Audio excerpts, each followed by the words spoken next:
Hi guys, welcome to my YouTube channel Exam Cracker. To continue your preparation for Punjab State Teacher Eligibility Exam or any other state teacher eligibility exam, you have to subscribe, like and share my YouTube channel, watch the video up to the end. Previously, we have discussed the concept of development and its relationship with learning, growth and development and their distinctions. ਤੇ ਅੱਜ ਦੀ video 'ਚ ਆਪਾਂ various aspects of growth and development ਨੂੰ discuss ਕਰਾਂਗੇ। First fact physical development. Physical development ਦਾ ਮਤਲਬ ਹੁੰਦਾ ਕਿ ਕੋਈ ਇੰਡੀਵਿਜੂਅਲ ਹੈ, ਉਹਦੀ ਫਿਜ਼ੀਕਲ ਆਰਗਨਸ ਦੀ ਡਿਵੈਲਪਮੈਂਟ ਹੋ ਰਹੀ। ਫਿਜ਼ੀਕਲ ਡਿਵੈਲਪਮੈਂਟ ਦੇ ਵਿੱਚ internal as well as external organs of body the development ਹੁੰਦੀ ਹੈ। The physical development of individual includes development of his internal as well as external organs। मतलब body अंदरों भी grow करती है तो बाहरों भी ग्रो करती है। नेक्स्ट इज़ इंटलैक्चुअल और मोरल डेवलपमेंट। इंटलैक्चुअल और मोरल डेवलपमेंट का मीनिंग है कि बच्चे का दिमाग है जिहड़ा दिमाग विकसित होंदा, पावर ऑफ रीजनिंग, हर एक चीज़ की ਦਾ ਰੀਜ਼ਨ ਉਹਦਾ ਲੌਜਿਕ ਫਾਈਂਡ ਆਊਟ ਕਰਨ ਦੀ ਅਬਿਲਿਟੀ ਬੱਚਾ ਗੇਨ ਕਰਦਾ ਹੈ। ਨੈਕਸਟ ਇਜ਼ ਥਿੰਕਿੰਗ, ਉਹਦੀ ਥਿੰਕਿੰਗ ਪਾਵਰ ਇਨਕਰੀਜ਼ ਹੁੰਦੀ, ਇਮੈਜੀਨੇਸ਼ਨ, ਕਿਸੇ ਚੀਜ਼ ਨੂੰ ਇਮੈਜਿਨ ਕਰਨ ਦੀ power, concentration, creativity, sensation, perception, memory, association, discrimination, generalisation, ਇਹ ਸਾਰੀਆਂ ਜੋ ਮਾਈਂਡ ਦੀਆਂ ਐਬਿਲਿਟੀਜ਼ ਹੈ ਉਹਨੂੰ ਆਪਾਂ ਬੋਲਦੇ ਇੰਟਲੈਕਚੁਅਲ ਡਿਵੈਲਪਮੈਂਟ। ਬੱਚਾ ਮਾਈਂਡ ਦੇ ਤੌਰ 'ਤੇ ਡਿਵੈਲਪ ਹੋ ਰਿਹਾ। Next is emotional development। Emotional development means under this aspect ਬੱਚੇ ਦੇ ਇਮੋਸ਼ਨਸ ਡਿਵੈਲਪ ਹੁੰਦੇ। ਇਨੀਸ਼ੀਅਲੀ ਬੱਚਾ ਸਿਰਫ ਰੋਣਾ ਜਾਣਦਾ ਹੁੰਦਾ ਕਿ ਉਹਨੂੰ ਪਤਾ ਹੈ ਕਿ ਮੈਨੂੰ ਅਗਰ ਭੁੱਖ ਲੱਗੀ ਹੈ ਤਾਂ ਮੈਂ ਰੋਣਾ, ਮੈਨੂੰ ਦੁੱਧ ਮਿਲ ਜਾਣਾ। ਔਰ ਨੈਕਸਟ ਅਗਰ ਉਹ ਹੈਪੀ ਹੈ ਤਾਂ ਉਹ ਸਮਾਈਲ ਕਰੇਗਾ। ਸਿਰਫ ਬੱਚੇ ਕੋਲ ਦੋ ਇਮੋਸ਼ਨਸ ਹੁੰਦੇ। ਜਿਵੇਂ ਜਿਵੇਂ ਉਹ ਬੜਾ ਹੁੰਦਾ ਉਹਦੇ ਇਮੋਸ਼ਨਸ ਇਨਕਰੀਜ਼ ਹੋਣੇ ਸ਼ੁਰੂ ਹੋ ਜਾਂਦੇ। ਬੱਚੇ ਨੂੰ ਫੀਅਰ ਹੈ ਨਾ, ਐਂਗਰ, ਇਹ ਸਭ, ਐਂਗਜ਼ਾਇਟੀ, ਇਹ ਸਭ ਇਮੋਸ਼ਨਸ ਹੈ ਜਿਹੜੇ ਨਵੇਂ ਬੱਚੇ ਦੇ ਅੰਦਰ ਡਿਵੈਲਪ ਹੁੰਦੇ ਹੈ। Moral and character development. Moral and character development ਮਤਲਬ ਮੋਰਲ ਸੈਂਸਿਸ। ਅਸੀਂ ਬੱਚਿਆਂ ਨੂੰ ਕਹਿੰਦੇ ਆ ਨਾ ਕਿ ਝੂਠ ਨਹੀਂ ਬੋਲਣਾ, ਸੱਚ ਬੋਲਣਾ, ਹੈ ਨਾ, ਮਤਲਬ ਮੋਰਲ, ਐਥਿਕਸ, ਵੈਲਿਊਜ਼, ਕਿਵੇਂ ਕਿਸੇ ਨਾਲ ਗੱਲ ਕਰਨੀ ਹੈ, ਵੱਡਿਆਂ ਨੂੰ ਕਿਵੇਂ ਬੁਲਾਉਣਾ ਹੈ, ਛੋਟਿਆਂ ਨਾਲ ਕਿਵੇਂ ਡੀਲ ਕਰਨਾ, ਇਹ ਸਭ ਬੱਚਾ ਸਿੱਖਦਾ ਜਾਂਦਾ ਹੈ। ਮਤਲਬ ਇਹ ਵੀ ਉਹਦੇ ਮੋਰਲ ਔਰ ਕੈਰੈਕਟਰ 'ਚ ਡਿਵੈਲਪਮੈਂਟ ਹੁੰਦੀ ਜਾਂਦੀ ਹੈ। Next is social development. Social development ਮਤਲਬ ਛੋਟਾ ਬੱਚਾ ਇਨੀਸ਼ੀਅਲੀ ਬੱਚਾ ਐਂਟੀ ਸੋਸ਼ਲ ਹੁੰਦਾ, ਉਹਨੂੰ ਸਿਰਫ ਆਪਣੇ ਪੈਰੈਂਟਸ ਔਰ ਆਪਣੇ ਫੈਮਿਲੀ ਮੈਂਬਰਸ ਨਾਲ ਹੀ ਕੋਆਰਡੀਨੇਟ ਕਰਦਾ ਬੱਚਾ। ਜਦੋਂ ਕਿਤੇ ਬਾਹਰ ਜਾਂਦੇ ਇਨੀਸ਼ੀਅਲੀ ਬੱਚਾ ਨਹੀਂ ਕਿਸੇ ਨਾਲ ਕੋਆਰਡੀਨੇਟ ਕਰ ਪਾਉਂਦਾ ਅਤੇ ਹੌਲੀ ਹੌਲੀ ਜਦੋਂ ਬਾਹਰ ਜਾਣਾ ਸ਼ੁਰੂ ਕਰਦਾ, ਸਕੂਲ ਜਾਂਦਾ, ਆਪਣੇ ਪੀਅਰਸ ਨਾਲ ਰਹਿਣਾ ਸਿੱਖਦਾ ਹੈ ਨਾ, ਅਤੇ ਬਾਹਰ ਨੇਬਰਸ 'ਚ ਘੁੰਮਦਾ ਹੈ, ਉਹਨੂੰ ਪਤਾ ਹੈ ਪੜੋਸ ਵਾਲੀ ਆਂਟੀ ਨੂੰ ਕਿਵੇਂ ਬੁਲਾਉਣਾ ਹੈ, ਅੰਕਲ ਨੂੰ ਕਿਵੇਂ ਬੁਲਾਉਣਾ ਹੈ, ਪੜੋਸ ਵਾਲੇ ਬੱਚਿਆਂ ਨਾਲ ਕਿਵੇਂ ਬੁਲਾਉਣਾ, ਮਤਲਬ ਬੱਚਾ ਸੋਸ਼ਲੀ ਡਿਵੈਲਪ ਕਰਦਾ ਜਾਂਦਾ। Next is language development. ਬੱਚਾ ਇਨੀਸ਼ੀਅਲੀ ਸਿਰਫ ਮਦਰ ਟੰਗ ਜਾਣਦਾ ਹੈ, ਜੋ ਉਹਦੀ ਮਦਰ ਬੋਲ ਰਹੀ ਹੈ, ਜੋ ਉਹਦੇ ਫੈਮਿਲੀ 'ਚ ਬੋਲੀ ਜਾ ਰਹੀ ਹੈ ਨਾ, ਜਿਹੜੀ ਲੈਂਗੁਏਜ ਆਪਾਂ ਘਰ 'ਚ ਯੂਜ਼ ਕਰਦੇ ਹਾਂ, ਦੈਟ ਇਜ਼ ਮਦਰ ਟੰਗ। ਅਤੇ ਸਿਰਫ ਬੱਚੇ ਦੀ ਇੱਕ ਲੈਂਗੁਏਜ 'ਤੇ ਕਮਾਂਡ ਹੁੰਦੀ ਹੈ। ਜਿਵੇਂ ਜਿਵੇਂ ਉਹ ਬਾਹਰ ਜਾਂਦਾ, ਸਕੂਲ 'ਚ ਉਹਦੀ ਸਕੂਲ ਲੈਂਗੁਏਜ ਕਿਹੜੀ ਹੈ, ਮਤਲਬ ਮੰਨ ਲਓ ਆਪਾਂ ਇੰਗਲਿਸ਼ ਮੀਡੀਅਮ ਸਕੂਲ 'ਚ ਪਾਇਆ ਤਾਂ ਬੱਚਾ ਉੱਥੇ ਇੰਗਲਿਸ਼ ਔਰ ਹਿੰਦੀ ਇਜ਼ ਮਦਰ ਟੰਗ ਜਾਂ ਪੰਜਾਬੀ ਮਦਰ ਟੰਗ, ਦੋਨੋਂ ਇਹ ਮਤਲਬ ਸਿੱਖੇਗਾ। ਫਸਟ ਲੈਂਗੁਏਜ ਉਹਦੀ ਆਪਣੀ ਹੋਏਗੀ, ਸੈਕਿੰਡ ਲੈਂਗੁਏਜ ਜਿਹੜੀ ਉਹਦੀ ਸਕੂਲ ਦੀ ਹੋਏਗੀ, ਥਰਡ ਜਿਹੜੀ ਉਹ ਨੈਕਸਟ ਕਲਾਸਿਸ ਦੇ ਵਿੱਚ ਆਪਟ ਕਰੇਗਾ। ਮਤਲਬ ਬੱਚਾ ਲਿੰਗੁਇਸਟਿਕਲੀ ਡਿਵੈਲਪ ਕਰਨਾ ਸ਼ੁਰੂ ਕਰੇਗਾ, ਉਹਨੂੰ ਕਮਿਊਨੀਕੇਟ ਕਰਨਾ ਆਏਗਾ ਕਿ ਮਦਰ ਟੰਗ ਤੋਂ ਇਲਾਵਾ ਦੂਸਰੀ ਲੈਂਗੁਏਜਿਸ ਦੇ ਵਿੱਚ ਕਿਵੇਂ ਕਮਿਊਨੀਕੇਟ ਕਰਨਾ ਹੈ। ਇਹ ਸੀਗੇ 6 ਆਸਪੈਕਟ ਗਰੋਥ ਐਂਡ ਡਿਵੈਲਪਮੈਂਟ ਦੇ। Next is factor affecting growth and development. ਮਤਲਬ ਕਿਹੜੇ ਕਿਹੜੇ ਫੈਕਟਰ ਹੈ ਜਿਹੜੇ ਗਰੋਥ ਔਰ ਡਿਵੈਲਪਮੈਂਟ ਨੂੰ ਅਫੈਕਟ ਕਰਦੇ ਹੈ। ਇਹ ਬੇਸਿਕਲੀ ਇਹਨਾਂ ਨੂੰ ਆਪਾਂ ਦੋ ਪਾਰਟਸ 'ਚ ਡਿਵਾਈਡ ਕੀਤਾ ਹੋਇਆ। First is internal factors. Internal ਮਤਲਬ ਬਾਹਰੀ। ਨੈਕਸਟ ਇਜ਼ ਐਕਸਟਰਨਲ, ਜੋ ਐਕਸਟਰਨਲੀ ਬੱਚੇ ਦੇ ਅੰਦਰੋਂ, ਹੈ ਨਾ। ਫਸਟ ਅਸੀਂ ਡਿਸਕਸ ਕਰਾਂਗੇ internal factors. First factor is hereditary. Hereditary is that is from ਬੱਚਾ ਜੋ ਕੰਸੀਵ ਕਰਦਾ ਹੈ ਆਪਣੇ ਮਤਲਬ ਬਰਥ ਦੇ time. Hereditary factors play their part at the time of conception of child in the womb of mother. ਮਤਲਬ ਜਦੋਂ ਬੱਚੇ ਦੀ ਕੰਸੈਪਸ਼ਨ ਹੁੰਦੀ ਹੈ ਮਦਰ ਵੋਮਸ ਦੇ ਵਿੱਚ, ਉਸ ਟਾਈਮ ਬੱਚੇ ਨੂੰ ਜਿਹੜੀਆਂ ਕੁਆਲਿਟੀਜ਼ ਮਦਰ ਤੋਂ ਮਿਲਦੀਆਂ ਹੈ, ਪੈਰੈਂਟਸ ਤੋਂ ਮਿਲਦੀਆਂ ਹੈ, ਉਹ ਹੁੰਦੀਆਂ ਹੈਰੀਡਿਟਰੀ ਫੈਕਟਰਸ। ਜਿਵੇਂ ਹਾਈਟ ਹੋ ਗਿਆ, ਵੇਟ ਹੋ ਗਿਆ, ਕਲਰ ਹੋ ਗਿਆ ਆਈਜ਼ ਦਾ, ਸਕਿਨ ਦਾ ਕਲਰ ਹੋ ਗਿਆ, ਹੈਰ ਦਾ ਕਲਰ ਹੋ ਗਿਆ, ਇਹ ਸਾਰੇ ਹੈਰੀਡਿਟਰੀਕਲੀ ਬੱਚਾ ਗੇਨ ਕਰਦਾ ਹੈ। ਫਿਜ਼ੀਕਲ ਸਟਰਕਚਰ, ਨਰਵਸ ਸਿਸਟਮ, ਹੈ ਨਾ, ਕੌਨਸਟੀਟਿਊਸ਼ਨਲ ਮੇਕਅਪ ਕਿ ਬੱਚਾ ਹੈ ਨਾ ਮੋਟਾ ਪਤਲਾ, ਇਹ ਸਭ ਬੋਡੀ ਕੈਮਿਸਟਰੀ, ਫਿਜ਼ੀਕਲ ਡਿਵੈਲਪਮੈਂਟ, ਇਹ ਸਾਰਾ ਕੁਛ ਹੈਰੀਡਿਟਰੀ ਫੈਕਟਰਸ 'ਤੇ ਡਿਪੈਂਡ ਕਰਦਾ ਹੈ। ਨੈਕਸਟ ਇਜ਼ ਬਾਇਓਲੋਜੀਕਲ ਔਰ ਕੌਨਸਟੀਟਿਊਸ਼ਨਲ ਫੈਕਟਰਸ।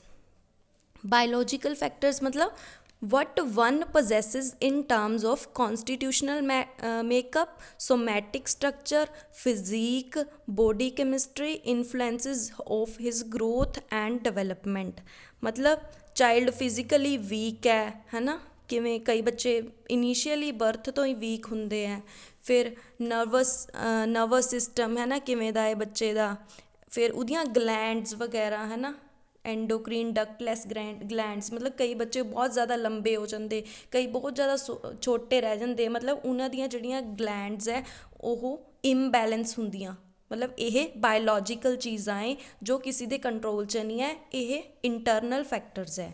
ਫਿਰ ਬਾਇਓਲੋਜੀਕਲੀ ਔਰ ਡਿਫੈਕਟਿਵ ਕੌਨਸਟੀਟਿਊਸ਼ਨਲ ਮੇਕਅਪ, ਮਤਲਬ ਕਈ ਬੱਚਿਆਂ ਦਾ ਅਗਲੀ ਫੇਸ ਹੁੰਦਾ, ਕਈ ਦੀ ਸ਼ੋਰਟ ਸਟੇਚਰ ਹੁੰਦਾ, ਮਤਲਬ ਬਹੁਤ ਛੋਟੇ ਰਹਿ ਜਾਂਦੇ ਆ, ਡਿਫੋਰਮਿਟੀਜ਼ ਹੁੰਦੀਆਂ ਬੋਡੀਜ਼ ਦੇ ਵਿੱਚ, ਉਹ ਪ੍ਰੋਬਲਮਸ ਹੁੰਦੀਆਂ ਕਈ ਬੱਚਿਆਂ ਨੂੰ, ਹੈ ਨਾ।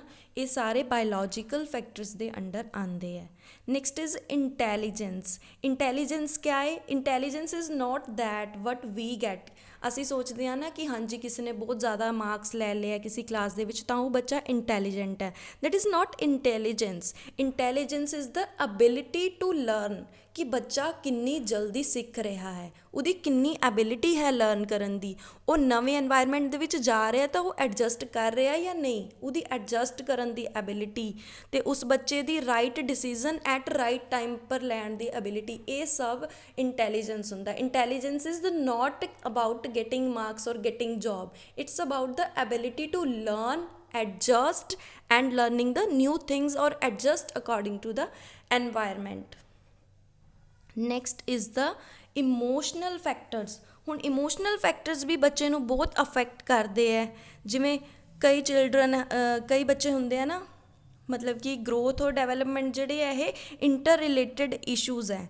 ਇਮੋਸ਼ਨਲ ਡਿਵੈਲਪਮੈਂਟ ਮਤਲਬ ਸਟਾਰਟਿੰਗ 'ਚ ਬੱਚਾ ਸਿਰਫ ਰੋਣਾ ਜਾਣਦਾ ਹੈ, ਉਹਨੂੰ ਪਤਾ ਹੈ ਕਿ ਰੋਇਆ ਤਾਂ ਮੈਨੂੰ ਖਾਣ ਲਈ ਮਿਲ ਜਾਏਗਾ, ਹੈ ਨਾ, ਭੁੱਖ ਲੱਗੀ ਹੈ ਤਾਂ ਬੱਚਾ ਰੋਂਦਾ ਹੈ। ਅਗਰ ਉਹ ਹੈਪੀ ਹੈ, ਉਹਨੂੰ ਕੋਈ ਖਿਲੌਣਾ ਦਿੱਤਾ ਹੈ ਤਾਂ ਉਹ ਸਮਾਈਲ ਕਰੇਗਾ। ਇਨੀਸ਼ੀਅਲੀ ਬੱਚੇ ਕੋਲ ਸਿਰਫ 2 ਇਮੋਸ਼ਨਸ ਹੁੰਦੇ ਹੈ, ਫਿਰ ਜਿਵੇਂ ਜਿਵੇਂ ਉਹ ਗਰੋ ਕਰਦਾ ਹੈ ਉਹ ਇਮੋਸ਼ਨਲੀ ਸਟਰੋਂਗ ਹੁੰਦਾ ਜਾਂਦਾ ਹੈ। ਸਟਰੋਂਗ ਮਤਲਬ ਕਈ ਬੱਚੇ ਸਟਰੋਂਗ ਹੋ ਜਾਂਦੇ, ਦਿਸ ਡਿਪੈਂਡਸ ਅਪੋਨ ਸਰਕਮਸਟੈਂਸਿਸ ਵਿਚ ਇਨ ਹੀ ਲਿਵਸ। ਮਤਲਬ ਬੱਚਾ ਜਿਹੜੇ ਸਰਕਮਸਟੈਂਸਿਸ ਦੇ ਵਿੱਚ ਰਹਿੰਦਾ ਹੈ ਉਹ ਉਹੀ ਕੁਛ ਸਿੱਖੇਗਾ। ਇਮੋਸ਼ਨਲ ਫੈਕਟਰਸ, ਅਗਰ ਬੱਚਾ ਕਿਸੇ ਨੂੰ ਦੇਖ ਰਿਹਾ ਕਿ ਕੋਈ ਗੁੱਸਾ ਕਰ ਰਿਹਾ ਤਾਂ ਬੱਚਾ ਵੀ ਸਿੱਖੇਗਾ ਕਿ ਅਗਰ ਮੈਨੂੰ ਕੋਈ ਚੀਜ਼ ਨਹੀਂ ਦੇ ਰਿਹਾ ਹੈ, ਮੇਰੇ ਤੋਂ ਖੋ ਰਿਹਾ ਹੈ ਤਾਂ ਮੈਂ ਗੁੱਸਾ ਕਰਨਾ ਹੈ, ਤਾਂ ਬੱਚਾ ਐਂਗਰ ਸਿੱਖ ਗਿਆ। ਉਸ ਤੋਂ ਬਾਅਦ ਕੋਈ ਬੱਚੇ ਨੂੰ ਡਰਾ ਰਿਹਾ ਹੈ ਨਾ, ਤਾਂ ਫੀਅਰ ਦਾ ਆ ਜਾਏਗਾ। ਫਿਰ ਬੱਚਾ ਇਹੋ ਜਿਹੇ ਸਰਕਮਸਟੈਂਸਿਸ ਦੇ ਵਿੱਚ ਬੱਚੇ ਨੂੰ ਐਂਗਜ਼ਾਇਟੀ ਹੋਣ ਲੱਗੇਗੀ। ਇਹ ਸਾਰੇ ਇਮੋਸ਼ਨਸ ਹੈ ਜੋ ਨੈਚੁਰਲੀ ਬੱਚੇ ਦੇ ਵਿੱਚ ਡੈਵਲਪ ਹੁੰਦੇ ਜਾਂਦੇ ਹੈ ਇੰਟਰਨਲ ਫੈਕਟਰਸ ਦੇ ਕਾਰਨ। ਮਤਲਬ ਬੱਚੇ ਦੀ ਸਾਈਕੀ 'ਤੇ ਇਫੈਕਟ ਪੈ ਰਿਹਾ ਹੈ ਜੋ ਉਹ ਐਨਵਾਇਰਨਮੈਂਟ 'ਚ ਦੇਖ ਰਿਹਾ ਹੈ। Next is social nature. ਮਤਲਬ ਸੋਸ਼ਲ ਨੇਚਰ ਹੈ ਜਿਹੜਾ, ਇਹ ਵੀ one's socialization help in achieving adjustment and advancement in other aspect of growth and development। ਮਤਲਬ ਸੋਸ਼ਲ ਨੇਚਰ, ਹੁਣ ਬੱਚੇ ਦੇ ਪੇਰੈਂਟਸ ਕਿੱਦਾਂ ਲੋਕਾਂ ਨਾਲ ਡੀਲ ਕਰਦੇ ਹੈ, ਕਿੱਥੇ ਜਾਂਦੇ ਹੈ, ਕਿਸੇ ਨਾਲ ਕਿਵੇਂ ਗੱਲ ਕਰਦੇ ਆ, ਉਹ ਸਭ ਬੱਚੇ ਨੂੰ ਅਫੈਕਟ ਕਰਦਾ ਹੈ। ਹੁਣ ਅਸੀਂ ਕਿਸੇ ਨੂੰ ਸਿਖਾਵਾਂਗੇ ਨਾ ਬੱਚੇ ਨੂੰ, ਛੋਟੇ ਬੱਚੇ ਨੂੰ, ਕਿ ਤੁਸੀਂ ਇਹ ਭਈਆ ਹੈ, ਇਹਨਾਂ ਨਾਲ ਤੁਸੀਂ ਐਵੇਂ ਗੱਲ ਕਰਨੀ ਹੈ, ਇਹ ਦੀਦੀ ਹੈ, ਇਹਨਾਂ ਨਾਲ ਤੁਸੀਂ ਐਵੇਂ ਡੀਲ ਕਰਨਾ, ਅਤੇ ਬੱਚਾ ਸੋਸ਼ਲੀ ਡੈਵਲਪ ਹੁੰਦਾ ਜਾਂਦਾ ਹੈ। ਠੀਕ ਹੈ, ਇਹ ਵੀ ਇੱਕ ਐਬਿਲਿਟੀ ਹੈ, same as intelligence. Next we will discuss, these are the internal factors, ਹੈ ਨਾ। Next we will discuss external factors। external factor is environment available in the womb of the mother, ਮਤਲਬ ਬੱਚਾ ਜਦੋਂ ਮਦਰ ਦੀ ਵੋਮ 'ਚ ਸੀਗਾ ਉਸ ਟਾਈਮ ਉਹਨੂੰ ਕਿਹੋ ਜਿਹਾ ਐਨਵਾਇਰਮੈਂਟ ਅਵੇਲੇਬਲ ਹੋਇਆ। ਜਿਵੇਂ physical and mental health of the mother, ਮਤਲਬ ਜਿਹੜੀ ਮਦਰ ਹੈ ਡਿਊਰਿੰਗ ਪ੍ਰੈਗਨੈਂਸੀ ਉਹਨਾਂ ਦੀ ਮੈਂਟਲ ਹੈਲਥ ਕਿਵੇਂ ਦੀ ਸੀਗੀ, ਫਿਜ਼ੀਕਲ ਹੈਲਥ ਕਿਵੇਂ ਦੀ ਸੀਗੀ, ਜ਼ਿਆਦਾ ਬਿਮਾਰ ਤਾਂ ਨਹੀਂ ਸੀ ਕੋਈ ਹੋਰ, ਹੈ ਨਾ। Single child or multiple child getting nourishment in the womb of mother, ਕਿ ਮਦਰ ਦੀ ਵੋਮ ਦੇ ਵਿੱਚ ਸਿੰਗਲ ਚਾਈਲਡ ਹੈ ਜਾਂ ਮਲਟੀਪਲ ਹੈ। ਕਈ ਵਾਰ ਟਵਿਨਸ ਹੁੰਦੇ ਆ, ਟ੍ਰਿਪਲੇਟਸ ਹੁੰਦੇ ਆ, ਅਤੇ ਟਵਿਨਸ ਦੇ ਕੇਸ ਦੇ ਵਿੱਚ ਇੱਕ ਬੱਚਾ ਜ਼ਿਆਦਾ ਗੇਨ ਕਰਦਾ ਹੈ ਨਾ ਨਿਊਟ੍ਰੀਸ਼ਨਸ, ਅਤੇ ਦੂਸਰਾ ਬੱਚਾ ਘੱਟ, ਇੱਕ ਹੈਲਦੀ ਰਹਿੰਦਾ ਅਤੇ ਦੂਸਰਾ ਵੀਕ ਰਹਿੰਦਾ ਹੈ ਨਾ। ਇਹ ਸਭ ਫੈਕਟਰਸ ਵੀ ਅਫੈਕਟ ਕਰਦੇ ਹੈ ਨਾ ਬੱਚੇ ਨੂੰ। Next is quality and quantity of nutrition received by embryo within the womb of the mother, ਕਿ ਕਿਹੋ ਜਿਹਾ ਨਿਊਟ੍ਰੀਸ਼ਨ ਮਦਰ ਨੂੰ ਪ੍ਰੋਵਾਈਡ ਕੀਤਾ ਜਾ ਰਿਹਾ ਹੈ ਨਾ। whether or not embryo has been subjected to harmful radiations or rays, ਕਈ ਵਾਰ harmful radiations ਪੈ ਜਾਂਦੀਆਂ ਨਾ, ਅਤੇ ਫਿਰ ਉਹ ਵੀ ਅਫੈਕਟ ਕਰਦੀਆਂ ਇੰਟਰਨਲੀ ਬੱਚੇ ਨੂੰ। ਅਤੇ ਨੋਰਮਲ ਔਰ ਅਬਨੋਰਮਲ ਡਿਲੀਵਰੀ, ਕਿ ਡਿਲੀਵਰੀ ਕਿਵੇਂ ਦੀ ਹੋ ਰਹੀ ਹੈ, ਨੋਰਮਲ ਹੋ ਰਹੀ ਹੈ ਜਾਂ ਅਬਨੋਰਮਲ, ਹੈ ਨਾ। ਕਈ ਵਾਰ ਬਹੁਤ ਜ਼ਿਆਦਾ ਕੰਪਲੀਕੇਸ਼ਨਸ ਆ ਜਾਂਦੀਆਂ, ਉਹ ਵੀ ਬੱਚੇ ਪਰ ਬਹੁਤ ਵਰਡਸ ਇਫੈਕਟ ਪਾਉਂਦੀਆਂ ਹੈ। ਨੈਕਸਟ ਇਜ਼ ਐਨੀ ਡੈਮੇਜ ਔਰ accident to the child in the ਵੋਮ, ਮਤਲਬ ਬੱਚਾ ਜਦੋਂ ਵੋਮ ਆਫ ਮਦਰ ਦੇ ਵਿੱਚ ਸੀਗਾ, ਕੋਈ ਮਦਰ ਨੇ ਕੋਈ ਐਕਸੀਡੈਂਟ ਫੇਸ ਤਾਂ ਨਹੀਂ ਕੀਤਾ, ਕੋਈ ਉਹਨਾਂ ਨੂੰ ਟਰੋਮੈਟਿਕ ਸਿਚੁਏਸ਼ਨ ਤਾਂ ਨਹੀਂ ਫੇਸ ਕਰਨੀ ਪਈ। ਇਹ ਸਭ ਵੀ ਇਫੈਕਟ ਪਾਉਂਦਾ ਹੈ ਗਰੋਥ ਐਂਡ ਡਿਵੈਲਪਮੈਂਟ ਦੇ। Next is B part, environment available after birth. ਜਿਹੜੇ ਆਪਾਂ ਹੁਣ ਤੱਕ ਫੈਕਟਰਸ ਡਿਸਕਸ ਕੀਤੇ ਹੈ, ਇਹ ਸਾਰੇ ਉਹ ਫੈਕਟਰ ਸੀਗੇ ਜਦੋਂ ਬੱਚਾ ਹੈ ਨਾ ਮਦਰ ਵੋਮ ਦੇ ਵਿੱਚ ਸੀਗਾ। ਉਸ ਤੋਂ ਬਾਅਦ ਬਰਥ ਤੋਂ ਬਾਅਦ ਵੀ ਐਨਵਾਇਰਮੈਂਟ ਹੈ ਜਿਹੜਾ ਉਹ ਬੱਚੇ ਪਰ ਇਫੈਕਟ ਕਰਦਾ ਹੈ। First is accident and incident of life, ਹੈ ਨਾ। ਜਦੋਂ ਬੱਚਾ ਪੈਦਾ ਹੋ ਗਿਆ ਉਸ ਤੋਂ ਬਾਅਦ ਕੋਈ ਐਕਸੀਡੈਂਟ ਤਾਂ ਨਹੀਂ ਫੇਸ ਕਰਨਾ ਪਿਆ, ਹੈ ਨਾ। ਲਾਈਫ ਦੇ ਵਿੱਚ ਕੋਈ ਇੰਸੀਡੈਂਟ ਤਾਂ ਨਹੀਂ ਹੋਇਆ, ਹੈ ਨਾ, ਬੈਡ ਇੰਸੀਡੈਂਟ, ਦੈਟ ਇਜ਼ ਉਹ ਵੀ ਬੱਚੇ ਪਰ ਬਹੁਤ ਬੁਰਾ ਇਫੈਕਟ ਪਾਉਂਦੇ ਹੈ।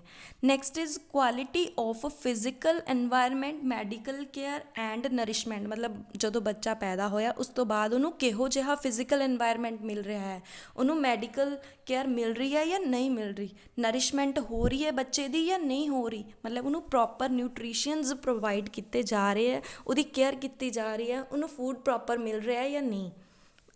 Next is quality of facilities and opportunities provided by social and cultural faces, ਮਤਲਬ ਕਿਹੋ ਜਿਹੀਆਂ ਉਹਨੂੰ ਫੈਸਿਲਿਟੀਜ਼ ਮਿਲ ਰਹੀਆਂ ਹੈ। ਬੱਚਾ, ਕਈ ਬੱਚੇ ਹੁਣ ਜਿਹੜੇ ਸਲਮਸ 'ਚ ਰਹਿੰਦੇ ਹੈ ਉਹਨਾਂ ਦਾ ਇਨਵਾਇਰਮੈਂਟ ਦੇਖੋ ਕਿੰਨਾ ਗੰਦਾ ਹੈ, ਤਾਂ ਓਬਵੀਅਸਲੀ ਬੱਚਾ ਨਹੀਂ ਗਰੋ ਕਰ ਪਾਏਗਾ ਅੱਛੀ ਤਰ੍ਹਾਂ।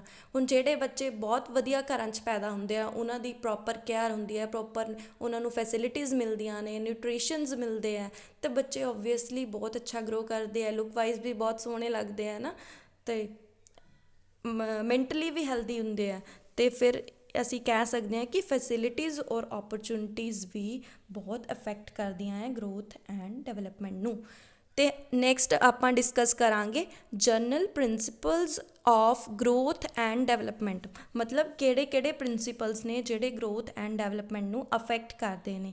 First is principal of continuity, ਕਿ ਜਿਹੜੀ ਗਰੋਥ ਐਂਡ ਡਿਵੈਲਪਮੈਂਟ ਹੈ ਇਹ ਕਿਆ ਹੈ, ਕੰਟੀਨਿਊਅਸ, ਕਿਵੇਂ ਕੰਟੀਨਿਊਅਸ ਹੈ ਜਾਂ ਨਹੀਂ ਹੈ। ਡਿਵੈਲਪਮੈਂਟ ਫੋਲੋਜ਼ ਕੰਟੀਨਿਊਟੀ, ਇਹ ਆਪਾਂ ਪਿੱਛੇ ਡਿਸਕਸ ਕੀਤਾ ਸੀਗਾ ਕਿ ਜਿਹੜੀ ਡਿਵੈਲਪਮੈਂਟ ਹੈ ਇਹ ਕੰਟੀਨਿਊਅਸ ਪ੍ਰੋਸੈਸ ਹੈ, ਇਹ ਵੋਮ ਟੂ ਟੋਮ ਚੱਲਦਾ ਹੈ, ਮਤਲਬ ਬੱਚਾ ਜਦੋਂ ਵੋਮ ਆਫ ਮਦਰ ਦੇ ਵਿੱਚ ਹੁੰਦਾ ਹੈ ਉੱਥੋਂ ਤੋਂ ਲੈ ਕੇ ਉਹਦੀ ਲਾਈਫ ਦੇ ਐਂਡ ਤੱਕ ਜਿਹੜੀ ਡਿਵੈਲਪਮੈਂਟ ਹੈ ਇਹ ਕੰਟੀਨਿਊ ਰਹਿੰਦੀ ਹੈ। ਬਟ ਜਿਹੜੀ ਗਰੋਥ ਹੈ ਇਹ ਕੰਟੀਨਿਊਅਸ ਪ੍ਰੋਸੈਸ ਨਹੀਂ ਹੈ, ਇਹ ਜਦੋਂ ਬੱਚਾ ਮੈਚਿਓਰਿਟੀ ਅਟੇਨ ਕਰ ਲੈਂਦਾ ਹੈ ਗਰੋਥ ਉੱਥੇ ਸਟਾਪ ਹੋ ਜਾਂਦੀ ਹੈ।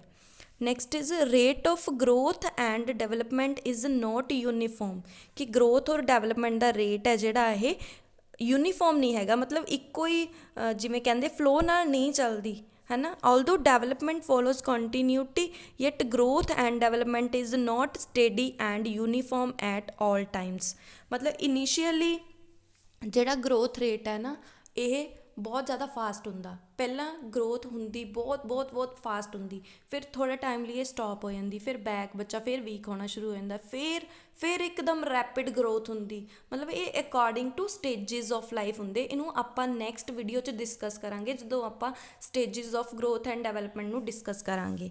Next is principal of individual differences. ਹੁਣ ਜਿਹੜਾ ਗਰੋਥ ਐਂਡ ਡਿਵੈਲਪਮੈਂਟ ਹੈ ਇਹ ਇੰਡੀਵਿਜੂਅਲ ਡਿਫਰੈਂਸਿਸ ਪਰ ਵੀ ਡਿਪੈਂਡ ਕਰਦਾ ਹੈ। ਮਤਲਬ according to this principle there exist wide individual differences. ਮਤਲਬ ਬੱਚਿਆਂ ਦੇ ਅਮੰਗ ਬਹੁਤ ਸਾਰੇ ਇੰਡੀਵਿਜੂਅਲ ਡਿਫਰੈਂਸਿਸ ਹੁੰਦੇ ਹੈ ਨਾ with respect to their growth and development। ਹਰੇਕ each child grow at his own unique rate. ਹਰੇਕ ਬੱਚਾ ਆਪਣੇ ਡਿਫਰੈਂਟ ਰੇਟ ਦੇ ਅਕੋਰਡਿੰਗ ਗਰੋ ਕਰਦਾ ਹੈ। ਮਤਲਬ ਇਹ ਸਾਰਾ ਕੁਝ ਉਹਦੇ ਨਿਊਟ੍ਰੀਸ਼ਨ ਪਰ ਡਿਪੈਂਡ ਕਰਦਾ, ਉਹਦੀ ਮੈਂਟਲ ਹੈਲਥ ਪਰ ਡਿਪੈਂਡ ਕਰਦਾ, ਉਹਦੇ ਇਨਵਾਇਰਮੈਂਟ ਪਰ ਡਿਪੈਂਡ ਕਰਦਾ। ਮਤਲਬ ਇੰਡੀਵਿਜੂਅਲ ਡਿਫਰੈਂਸਿਸ ਹੁੰਦੇ। ਹਰੇਕ ਬੱਚਾ ਇੱਕੋ ਤਰ੍ਹਾਂ ਡਿਵੈਲਪ ਨਹੀਂ ਕਰੇਗਾ, ਸਾਰੇ ਬੱਚਿਆਂ ਦਾ ਪੈਟਰਨ ਸੇਮ ਨਹੀਂ ਹੋਏਗਾ। ਕੋਈ ਫਾਸਟ ਗਰੋ ਕਰੇਗਾ, ਕੋਈ ਸਲੋਲੀ ਗਰੋ ਕਰੇਗਾ, ਹੈ ਨਾ। Next is principle